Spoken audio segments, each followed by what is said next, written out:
Sir, Bagdana બબાલની વાત કરીએ તો નવનીત બાલદિયા ઉપર જ્યારથી પણ હુમલો થયો છે ત્યારથી એક નામ ચર્ચામાં આવ્યું છે, જયરાજ આહિર. અને આખરે હવે એસઆઈટી જે છે તેમના દ્વારા જયરાજ આહિરને હાજર રહેવા માટે ફરમાન આપવામાં આવ્યું છે અને સાંજે 5 વાગે જયરાજ આહિર હાજર થઈ શકે તેવી પણ શક્યતાઓ છે.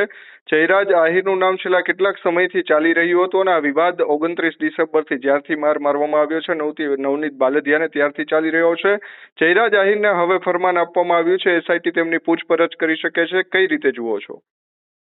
જો એ તો હોના હી થા એના જેવું છે. જે રીતે કોળી સમાજમાં નવનીતભાઈ બાલદિયાના પ્રકરણમાં ઉહાપોહ કે આક્રોશ હતો એ જોતા આનો નિવેડો એક જ રીતે આવે એમ હતો, જયરાજભાઈની પૂછતાછ.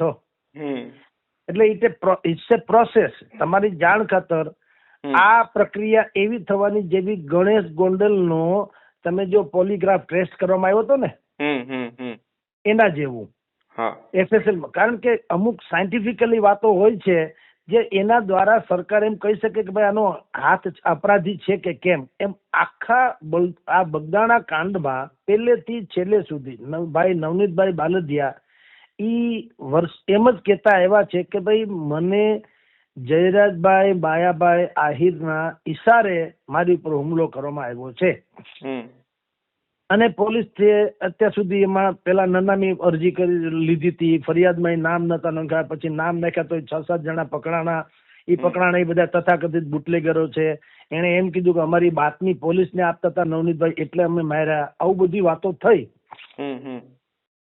પણ તો પણ શંકાના પરિઘમાં હંમેશા જયરાજભાઈ જ રહ્યા. જે રીતે પેલા એક રાજસ્થાની યુવક જે છે એના મર્ડરમાં અથવા તો એની હત્યામાં કે એના મોતમાં જે રીતે ગણેશ ગોંડલ શંકાના પરિઘમાં હતા એવી જ વાત છે છેક સુધી. પછી ભાઈનો ગણેશ ગોંડલનો સાયન્ટિફિકલી ટેસ્ટ થયો ત્યાર પછીનો રિપોર્ટ જે થયો હોય તે, પણ ટૂંકમાં એક વાત થાળે પડી. એમ આ કેસમાં પણ બધા એમ હતું કે ભાઈ એસઆઈટી રચી છે તો એસઆઈટી હોય તો બોલાવો જયરાજભાઈને એટલે ખબર પડે કે શું હકીકત છે. એટલે હવે એસઆઈટી હમણાં સમાચાર મળ્યા છે તમારા થકી પણ મને સમાચાર મળ્યા કે ભાઈ એસઆઈટી એને પૂછતાછ માટે બોલાવી છે. એક રૂટીન પ્રોસેસ છે અને બોલાવવી જ જોઈએ. અને બોલાવીને જે તથ્ય જે કઈ હશે તે બહાર આવ્યા પછી ખબર પડે રિએક્શન શું છે શું નહીં.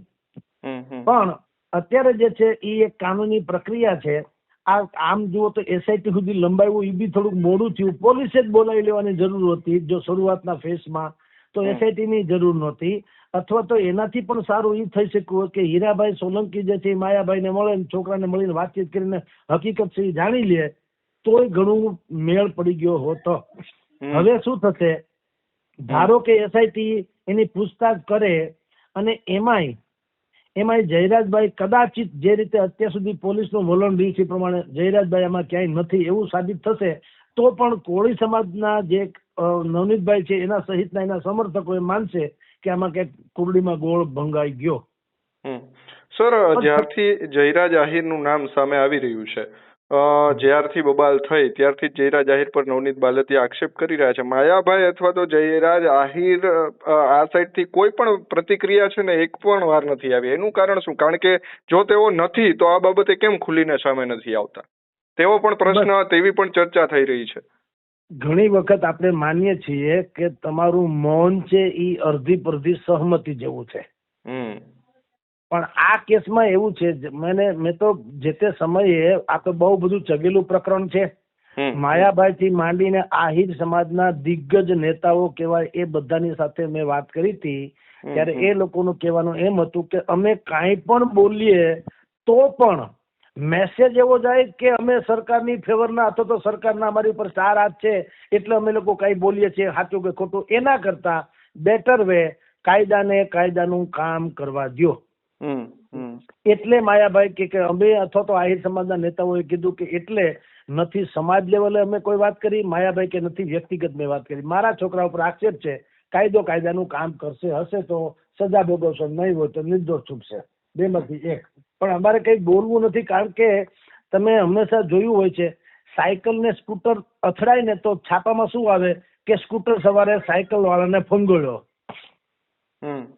હોન્ડા વાળો સ્કૂટર ને અથડાવે તો શું લે કે પૂરપાટ ઝડપે હોન્ડાએ સ્કૂટર વાળાને ઉઠાવ્યો.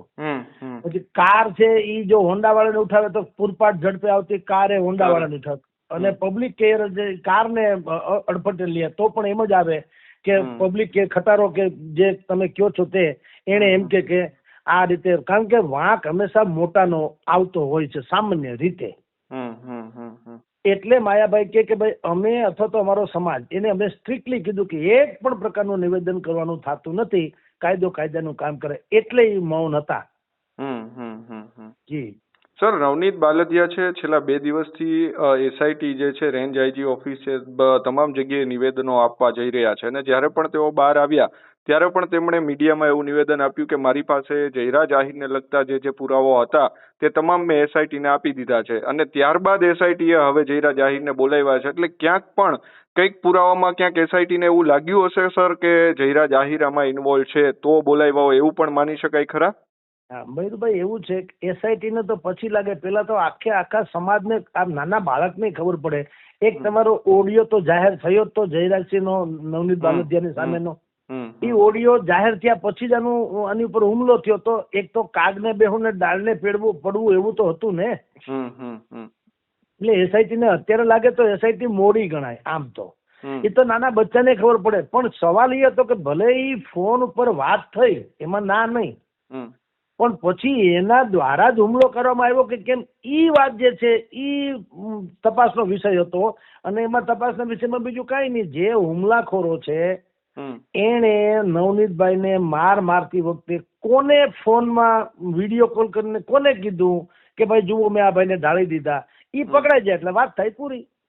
સીધું ને સટ, એનો કોઈ પણ બીજું કાંઈ એસઆઈટી બેસઆઈટી નિમવાની જરૂરી નથી. આમ તો તમે સ્વાભાવિક જ છે, હુમલાખોરો અત્યારે પોલીસની સકંજામાં જ છે, પકડાઈ ગયેલા છે. તમે કોને કીધું તો એટલું પૂછાવી એટલે વાત પૂરી થાય.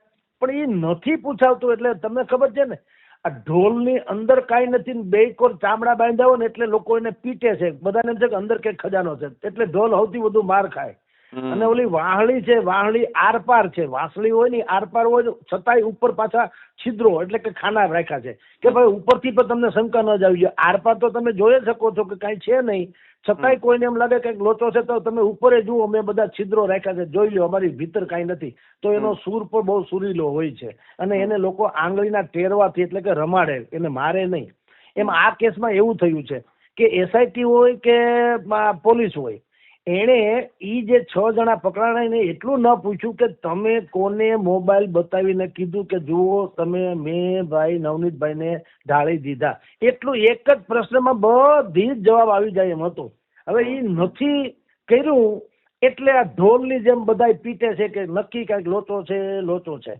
હવે જે થાય તે એટલે એસઆઈટી આજે પૂછતાછ માટે બોલાવ્યા છે. પછી હવે જે એમાં બહાર નીકળશે પછી આપણે એની ટીકા ટિપ્પણ કરી શકીશું કે એમાં શું થયું શું નહીં. સર, છેલ્લો સવાલ, ગઈકાલે પણ એક સુરતની લીગલ ટીમ છે, તેમના એડવોકેટ છે ચેતનભાઈ બારૈયા, તેમણે પણ પોતાના સોશિયલ મીડિયા પર પોતાનો વિડીયો મૂકી, એક વિડીયો બીજો પણ મૂક્યો છે જે જૂનો વિડીયો વાયરલ થયો છે કે તેમાં તેવું દેખાડી રહ્યા છે કે જયરાજ આહિરને લાઈવ દેખાડવામાં આવી રહ્યું હતું, અને તેમણે એસઆઈટીની સીટની જે રચના થઈ છે તેમના વડા જે જયવીર ગઢવી છે તેમની ઉપર ક્યાંક ને ક્યાંક આક્ષેપ કર્યા છે કે તેમને કેમ નથી દેખાતું આ બધું. હવે સોશિયલ મીડિયા જો કે છે ને એ તો બિલકુલ ફ્રીડમ ફાઈટર જેવું છે, કારણ કે એની ઉપર કોઈ નિયંત્રણ નથી. દરેક માણસ પોતાને ફાવે તેમ મૂકી અને આક્ષેપથી માંડીને સત્ય બધું ઉજાગર કરી શકે. એટલે એના ઉપર તો કઈ વાતચીત આપણે કેમ થઈ શકે, મેં જોયો નથી વિડીયો.